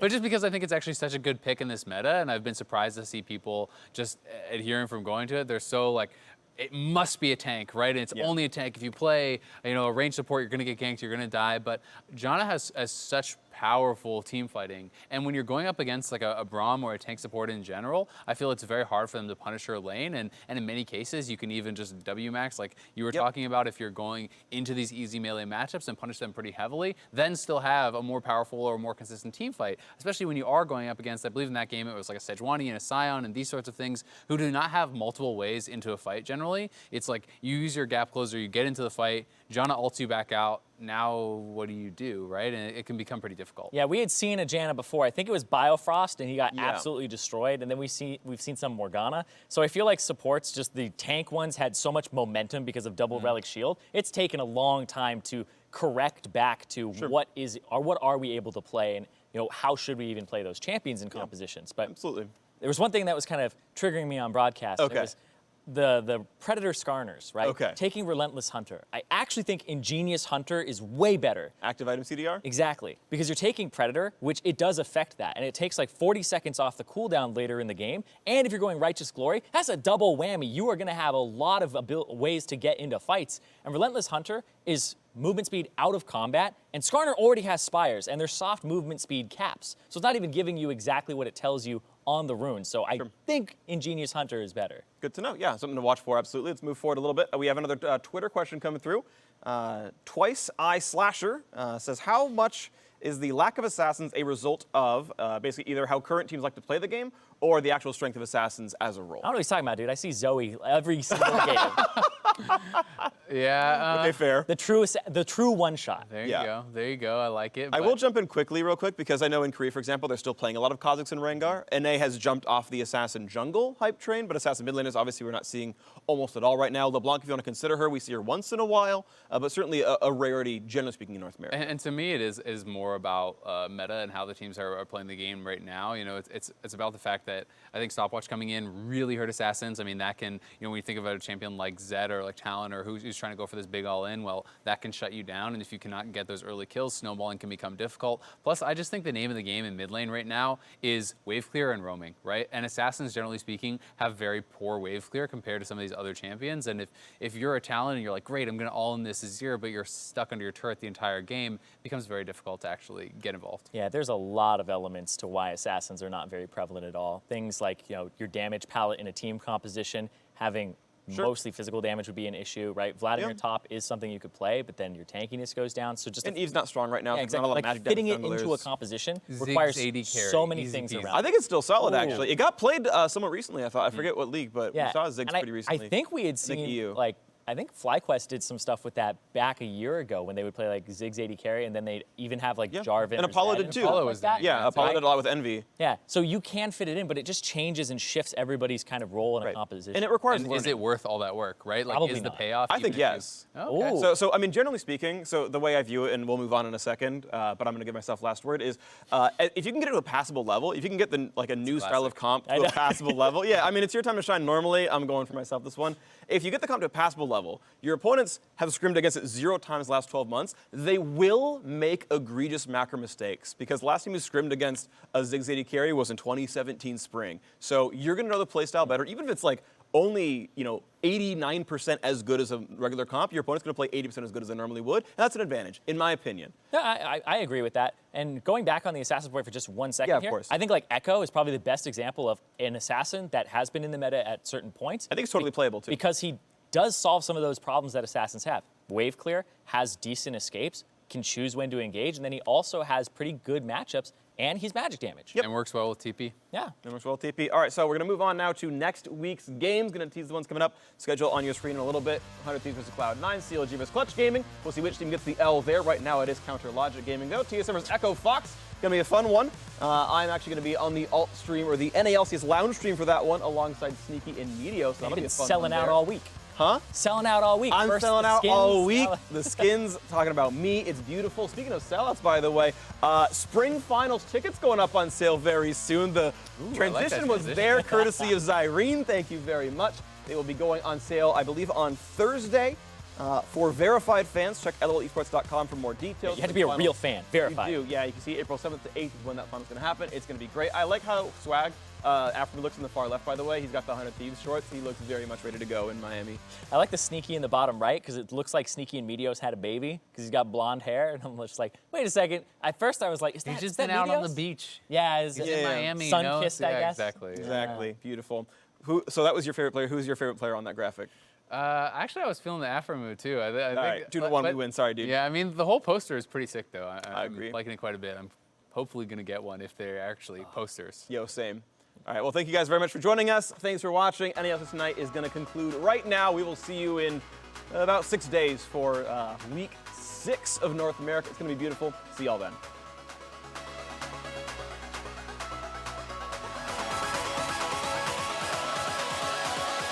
Welcome to Clutch Gaming versus TSM. In a 1v2, in fact, Aqua just dives in for classic. What a combo! Lyra damage back in. What a massive combo as Apollo just takes down Mike Young. Stixay now might be in some trouble. Pops his own golden statue, trying to get away from this one, but a very nice ulti. Meteos bonks him with the jack stick. I jumped. Yo, Sej, go front line. Ulti, back. I'm gonna start right here. Slowly. Okay. Sej. Baron going down very quickly. Meteos he nails it! 100 Thieves! With a very important steal away. Cody's son grabbing a kill, a double. Ooh, he might just be the triple. More damage coming through. The shutdown is there, but 100 Thieves performing the heist of a lifetime. Wait. Just wait. I'm waiting. Quiet. Look at this guy. Let me show you. Can I get? Give it to Draven. Thank you. Tango. In front. Draven do no damage. One Syndra. Okay, back. Nice. They are making a hard fight here, and PowerOfEvil goes for PowerOfEvil. Bleeds him! But now it's Flame into the back line, and the counterattack has been realized! Fly cuts him to pieces! Smoothie's just having fun, I think, at this point. I've seen him play Lucian. Lucian! Lucian! Lucian, okay. Can you outplay this? I don't think so. There's the calling out. Damage is decent with a stun from Dardoch's going to give the first blood over. FLICKR doesn't want to die to Huni, but he's got no choice. Parlay, baby! Then chasing Dardoch again, though. Again, the dunk comes in. No flash this time for Dardoch. Jensen here, but he's there. Gets the kill. Can you guys go? Go. Guys on the flash. Nice finish. Nice. Jensen gets the shockwave on the one, but he's just going to get chased down and shot down. FLICKR joins the fight, but it's way too late as ADC goes unstoppable. Braum. You can kill Braum. Yeah. You can pull down. Okay. I'm gonna go in. I saw. There's. Just I'm on chance. They're low. I'm on Corky. Corky's 1 HP. Corky's 1 HP. Corky. We're fine. We're forward. I'm a Derek. Lion. Nice. Double it, bleeds in. Gonna try and make it happen. The redemption is there. Shot down off the high. But Lawler still make it happen. They take down double it. The fight's still going definitely low, but he's healing up so much. Finally dies on the other end, but FLICKR